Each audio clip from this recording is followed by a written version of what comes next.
এমন মৃত্যু কিভাবে মেনে নেবে মা বাবা? সমস্ত দেশের সর্বক্ষেত্রে সমস্ত পরিবার সমূহে একই আলোচনা, একই চিন্তা। এই ঘটনা কি করে ঘটল? মৃত্যু তো সবার জীবনেই আসে, সবাই হয়তো প্রতীক্ষায় থাকেন, আমরা সকলেই প্রস্তুত থাকি মৃত্যুর জন্য। কিন্তু এ কেমন মৃত্যু? আমার শিশু, যাদের জন্য আমরা আমাদের জীবনের সমস্ত কিছু তুচ্ছ করে প্রতিদিন প্রতিনিয়ত সংগ্রাম করতে থাকি, লড়াই করতে থাকি, আয় রোজগারের লড়াই, তাদেরকে প্রতিষ্ঠিত করার লড়াই, তাদেরকে সুশিক্ষিত করার লড়াই। এত লড়াইয়ের সেই শিশুরা, এত ভালোবাসার, এত আকাঙ্ক্ষার সেই শিশুরা হঠাৎ করে এভাবে তাদের সবচেয়ে নিরাপদতম স্থানে তারা হারিয়ে যাবে। এই ভাবনা কেউ কি ভেবেছে কখনো? কারো পক্ষে ভাবা সম্ভব?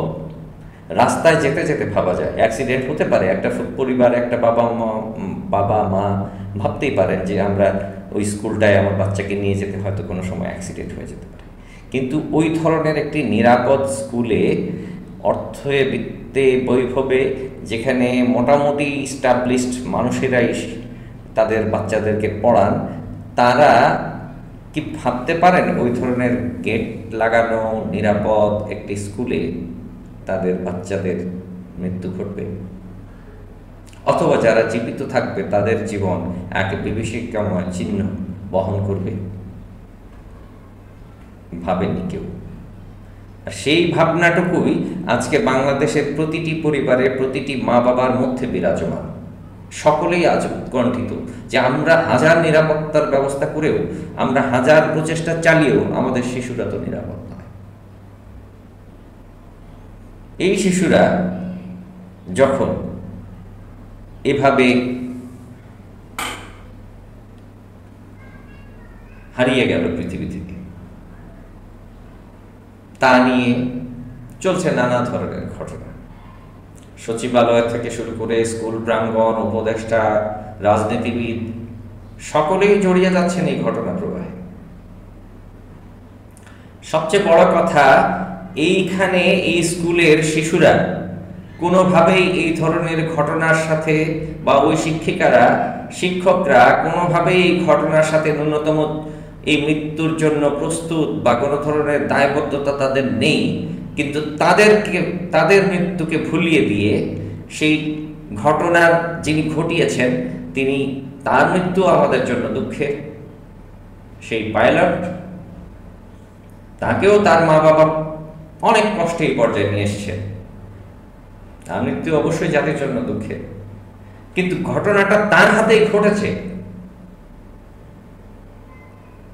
হতে পারে এখানে রাষ্ট্রের দুর্বলতা রয়েছে, হতে পারে তার ডিপার্টমেন্টের দুর্বলতা রয়েছে, কিন্তু ওই স্কুলের শিশুদের কোথায় দুর্বলতা ছিল? ওই শিক্ষিকাদের কোথায় দায়বদ্ধতা ছিল? কিন্তু আমরা লক্ষ্য করছি আমাদের মিডিয়া সমূহ এই মানুষের দুঃখকে তুচ্ছ বানিয়ে,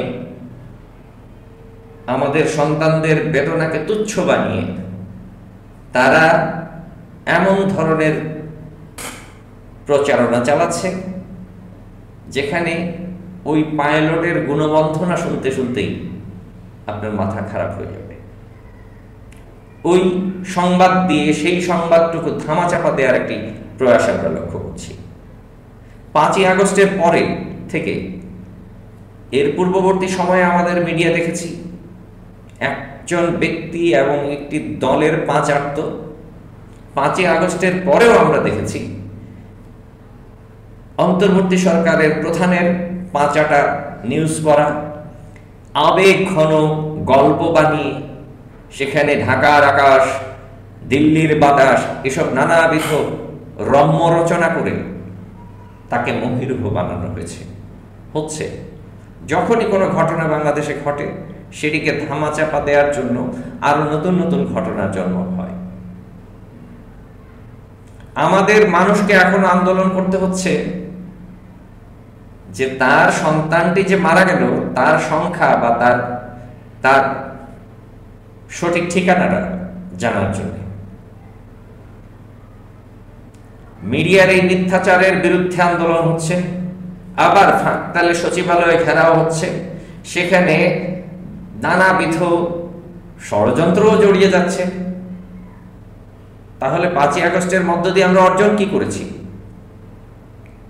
আমাদের রাজনৈতিক দলসমূহ কে কার চেয়ে কতটা এগিয়ে থাকবেন সেই প্রতিযোগিতা করতে গিয়ে এ ধরনের পরিস্থিতিও সৃষ্টি করছেন যে এই বেদনাবিধুর পরিস্থিতিতে যাদের অর্থে বিত্তে মোটামুটি চলনসই পরিবারগুলোর বাচ্চারাই এই স্কুলে পড়ে, তাদের কাছে অন্তত কিছু টাকা ওই সময় মুখ্য বিষয় নয়, সেই মানুষদেরকে বিভিন্ন টাকা দিয়ে তাদের ক্ষতি পুষিয়ে নেয়ার কথা বলা হচ্ছে। বাংলাদেশে মৃত্যু কেনার জন্য টাকা নিয়ে প্রস্তুত কিছু মানুষ, এবং এই বিমানবন্দরটি অনেক আগের, তারপরের থেকে এখানে এই যে স্থাপনাগুলো তৈরি হলো তার দায় কে নেবে? বিগত সরকার। এবং তার এই ধারাবাহিকতায় এখনো এই সরকার কখনো কি বলেছে যে এখানে এই স্থাপনাগুলো থাকা যাবে না? তাদের পর্যালোচনায় ছিল, তাদের নিরীক্ষণে ছিল বিষয়গুলো? অথবা এই ঘনবসতিপূর্ণ ঢাকা নগরীতে, যেখানে কয়েক কোটি মানুষ বসবাস করে, সেই নগরীতে এই ধরনের প্রশিক্ষণ বিমান নিয়ে যখন তখন বেরিয়ে পড়া, এগুলো কোন অ্যাডমিনিস্ট্রেশনের মধ্যে পড়ে? দুপুরে 1টার দিকে প্রশিক্ষণ বিমানের প্রশিক্ষণের সময় হবে কেন? এটি নিয়ে তো প্রশ্ন করা যায়। কারণ একটি প্রশিক্ষণ বিমান একজন মানুষ সকালের দিকে তিনি নিয়ে যাবেন, বিকালের টাইমে প্রশিক্ষণ নিতে পারেন, কিন্তু দুপুরের সময় প্রশিক্ষণ কেন নেবেন? অথবা প্রশিক্ষণ বিমান কেন চালাবেন ঢাকা শহরের মতো এই ঘিঞ্জি আবাসনপূর্ণ মহানগরীতে? কে পারমিশন দিয়েছে? এই বিমানগুলোর ফিটনেস আছে কিনা? এগুলো নানা প্রশ্ন উদয় হচ্ছে, সেগুলোর জবাব হয়তো ইনিয়ে বিনিয়ে নানাভাবে দেওয়ার চেষ্টা করা হবে, এবং সবকিছুর উপরে থাকবে এই ঘটনাকে দ্রুত ভুলিয়ে দেওয়ার জন্য নতুন কোনো ঘটনার সূত্রপাত ঘটানো। মিডিয়াগুলো নতুন কোনো ঘটনা না পেয়ে এই ঘটনারই আরেকটি সেগমেন্ট তারা সামনে নিয়ে এসে এটিকে ধামাচাপা দেওয়ার চেষ্টা করছে। এই পাইলটের ত্রুটির কারণেই হোক অথবা তার ত্রুটি না হোক, তিনি 13 মিনিট বিমানটি চালিয়েছেন, সেখানে ত্রুটি দেখা দিয়েছিল, তিনি বুঝতে পেরেছেন কিনা, সেটি পারলে তিনি কেন একটি খোলা জায়গায় সেটিকে নিয়ে যেতে সক্ষম হলেন না, এর যে এক্সপার্ট লেভেলের যেই পর্যবেক্ষণ, সেগুলো কি একদিনে সম্ভব? আমাদের দেশে তো রাষ্ট্রযন্ত্রের কোনো সমীক্ষা, কোনো পর্যবেক্ষণ, কোনো ইনভেস্টিগেশন কিছুই জনগণ বিশ্বাস করতে চায় না। কারণ বিশ্বাসের জায়গাগুলো সব সময় আমরা নষ্ট করেছি। 5ই আগস্টের নায়কেরা যখন বিশ্বাসের জায়গাগুলো নষ্ট করছেন, তখন জনগণের আর বিশ্বাসের জায়গা আসবে কোত্থেকে? উপদেষ্টা ম্যাগজিন নিয়ে প্লেনে চড়ে যাচ্ছেন, উপদেষ্টার বাবা দালালি থেকে শুরু করে এজেন্টগিরি সবকিছু করছেন, উপদেষ্টার অ্যাসিস্ট্যান্ট কোটি কোটি টাকা বেড়ে দিচ্ছেন। তাহলে এই বিপ্লবীদের যদি এই চরিত্র হয়, তাহলে জনগণ বিশ্বাস কাকে করবে? সেই বিশ্বাসহীনতার জায়গা থেকে তবুও জনগণ চাইবে যে এর একটি সুস্থ, সত্যনিষ্ঠ একটি অবজারভেশন, একটি রিপোর্ট জনগণের সামনে হাজির করা হোক, এবং তার ভিত্তিতে ওই পাইলটের কোনো ত্রুটি ছিল কিনা, বিমানের কোনো ত্রুটি ছিল কিনা, সেগুলো নিরীক্ষণ সাপেক্ষে ভবিষ্যতে আমরা তাকে তার ত্যাগ, তার মহিমা সবকিছু হয়তো গুণকীর্তন গাইব। কিন্তু এই মুহূর্তে তার ভুল বা সত্য কি বিষয় সেগুলো না জেনেই তারকে নিউজ করে আমরা সমস্ত মানুষের এই দুঃখ দুর্দশাকে দমিয়ে দিয়ে আড়াল করার প্রচন্ড প্রচেষ্টা লক্ষ্য করছি। ভারতে রয়েছে গদি মিডিয়া, আর আমাদের মিডিয়ার যে কোন চরিত্র এটা বোঝা দুষ্কর। 5ই আগস্টে ছিল এক চরিত্র, ঠিক ওই একই চরিত্র অন্য আরেক কালারে এখন আমরা দেখতে পাচ্ছি। সকলের জবাবদিহিতা প্রতিষ্ঠিত হোক এবং অচিরেই বাংলাদেশে একটি স্বাভাবিক গণতান্ত্রিক পরিবেশ ফিরে আসুক, সেই প্রত্যাশা দেশের প্রতিটি মানুষের। অহেতুক বিলম্ব না করে অনতি বিলম্বে বাংলাদেশে এই মব সংস্কৃতি ও মিডিয়া এই মাঠপাড়িপনা এগুলো বন্ধ করতে একটি নির্বাচনী ব্যবস্থা প্রতিষ্ঠিত করা এবং নির্বাচন পরবর্তী একটি স্বচ্ছ স্বাভাবিক সরকার গঠন করার মধ্য দিয়ে বাংলাদেশের আপাতত মুক্তির একটি পথ রয়েছে। সেই পথ যত দ্রুত আমাদের জীবনে চলে আসবে ততই আমাদের জন্য মঙ্গল। এই সরকার যখনই বিপদে পড়ে তখন দেখবেন বিরোধী দলগুলোকে ডেকে নিয়ে মশওয়ারা করে না মশকরা করে সেটাই তো বোঝা দেয়। ঠেকা পার হলে, নদী পার হলে মাঝি কার শালা, এই ধরনের অবস্থা।